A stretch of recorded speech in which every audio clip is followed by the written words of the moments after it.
নাম তার ভারেং।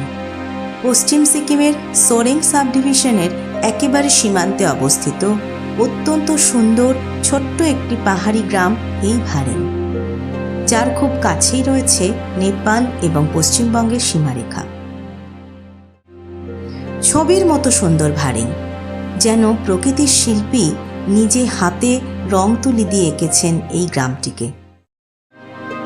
নীল আকাশের নিচে মেঘে ঢাকা উঁচু নিচু পাহাড়ের সবুজ গালিচা, তার উপর সুন্দর সুন্দর গুটি কয়েক কাঠের বাড়ি, রং বেরঙের পাহাড়ি ফুল, চেনা অচেনা পাখির কিচিরমিচির শব্দ, আর হাতে গোনা কয়েকটি সরল মনের মানুষ। এই নিয়েই ভারেং বছরভর অপেক্ষা করে থাকে পর্যটকদের অভ্যর্থনা জানাতে। ভারেংয়ের প্রধান আকর্ষণ হল এখানকার প্রাকৃতিক সৌন্দর্য এবং শান্ত জীবনযাত্রা। দূষণমুক্ত বাতাস আর পাখির কলতান এখানে নিত্যদিনের সঙ্গী। এখানে নেই কোনো তাড়াহুড়ো, নেই কোনো কৃত্রিমতা। এ যেন সময় স্রোতের বাইরে এক শান্ত আশ্রয়। এখানে এলে আপনি নিজের ভেতরের মানুষটাকে নতুন করে খুঁজে পাবেন। প্রকৃতির নীরবতা আপনার মনের সব জমানো কথা শুনতে পাবে। ভারেংয়ের পথে ঘাটে এবং বাড়ির আশেপাশে বিভিন্ন প্রকারের রঙিন ফুলের আসর বসে। রডোডেনড্রন, অর্কিড এবং অন্যান্য পার্বত্য ফুল বসন্তকালে এক অভূতপূর্ব সৌন্দর্য সৃষ্টি করে। ফুলের মিষ্টি গন্ধ এবং উজ্জ্বল রং ভারেংয়ের প্রকৃতিকে আরও জীবন্ত ও আকর্ষণীয় করে তোলে। ভারেংয়ের সকাল ও সন্ধ্যা দুটোই বেশ মনোরম। সকালে সূর্যের আলো যখন পাহাড়ের চূড়া দিয়ে উঁকি মারে, তখন সোনালি কিরণ পাহাড়ের প্রতিটি ভাঁজে পড়ে। সে এক অপরূপ দৃশ্য। আর সন্ধ্যায় রক্তিম আভা আকাশকে এক অপার্থিব রঙে রাঙিয়ে তোলে।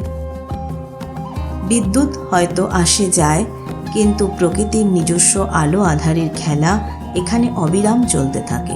রাতের আকাশে তারাদের মেলা বসে, আর পূর্ণিমার আলোয় ভেসে যায় গোটা গ্রাম।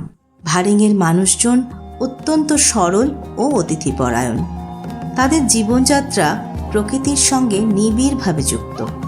কৃষিকাজ এবং পশুপালন এখানকার প্রধান জীবিকা। পাহাড়ের ঢালে ধাপ কেটে তৈরি হওয়া ক্ষেতগুলিতে বিভিন্ন প্রকার শস্য ও সবজির চাষ হয়, যা প্রকৃতির এই ক্যানভাসে রঙের বৈচিত্র্য যোগ করে। প্রকৃতিপ্রেমীদের স্বর্গরাজ্য এই ভারেং। পায়ে পায়ে ঘুরে বেড়ান ভারেংয়ের আনাচে কানাচে। এখান থেকে একটি পথ সিঙ্গালিলা ন্যাশনাল পার্কের চিরসবুজ বনানীকে বিদীর্ণ করে পৌঁছে গেছে স্বপ্নের গ্রাম গোরখেতে। গোরখেকে পিছনে ফেলে আরেকটু এগিয়ে যান, পেয়ে যাবেন অতি নীরব এক স্বপ্নের উপত্যকা, দ্য সাইলেন্ট ভ্যালি। নাম তার সামানদিন।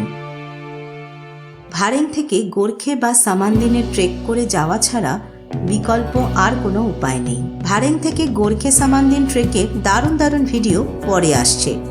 সেই সব সিনেমাটিক ট্রাভেল ভিডিও পেতে অবশ্যই চ্যানেলটি সাবস্ক্রাইব করে আমাদের পাশে থাকুন। এবার বলি ভারেংয়ে পৌঁছবেন কিভাবে।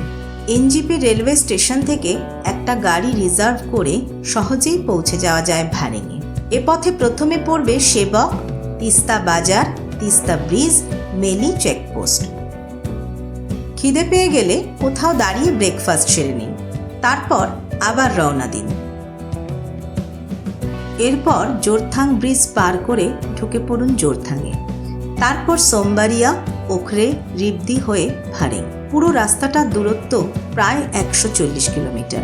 পৌঁছতে 6 থেকে 7 ঘন্টা সময় লেগে যায়। শিলিগুড়ির এসএনটি বাসস্ট্যান্ডের সামনে থেকে শেয়ার গাড়ি পাওয়া যায়। সেক্ষেত্রে প্রথমে শিলিগুড়ি থেকে জোরথাং পর্যন্ত শেয়ার গাড়িতে এবং জোরথাং থেকে ভারেং রিজার্ভ অথবা শেয়ারে আসা যায়। তবে লোকসংখ্যা 4 বা তার বেশি থাকলে রিজার্ভে আসাই বুদ্ধিমানের কাজ হবে। ভারেংয়ে থাকার জায়গার সংখ্যা হাতে গোনা। গড়ে উঠেছে 2-1টি হোমস্টে। তার প্রতিটিতেই থাকা খাওয়ার সুব্যবস্থা আছে। তার মধ্যে সবচেয়ে বেস্ট অপশন হলো পেম সানগি শেরপার সিঙ্গালিলা সানভিউ হোমস্টে। হোমস্টেটির লোকেশনটা দুর্দান্ত। পাহাড়ের একদম ঢালে নীল আকাশ ও সবুজ পাহাড়ের ব্যাকগ্রাউন্ডের মাঝে নীল, সাদা, সবুজ ও লালের অসাধারণ কম্বিনেশনে তৈরি হয়েছে এই বাড়িটি। একটু দূর থেকে দেখলে মনে হয় এটা যেন ভারেঙের প্রকৃতির এক অবিচ্ছেদ্য অংশ। এখানে থাকা খাওয়া দুটোই বেশ ভালো মানের। ব্রেকফাস্ট, লাঞ্চ কিংবা ডিনার সবসময়ই পাতে পাবেন নিজেদের খেতে তৈরি টাটকা টাটকা অর্গ্যানিক সবজি।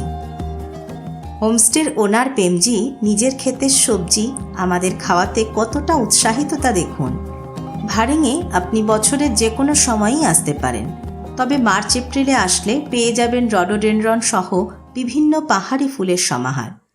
হোমস্টে ও একজন বিশ্বস্ত ড্রাইভার ভাইয়ের ফোন নাম্বার ডেসক্রিপশনে দেওয়া থাকবে, প্রয়োজন হলে ওনাদের সাথে যোগাযোগ করতে পারেন। ভারেংকে বিদায় জানিয়ে কাল আমরা যাব প্রকৃতির আরও কাছে। মনকে হারাবো রডোডেনড্রন ফুলে বিছানো গোর্খে সামান্দিনের পথে। আপনিও কি সঙ্গী হবেন সেই পথের? তাহলে পাশে থাকুন। দেখা হচ্ছে নেক্সট ভিডিওতে।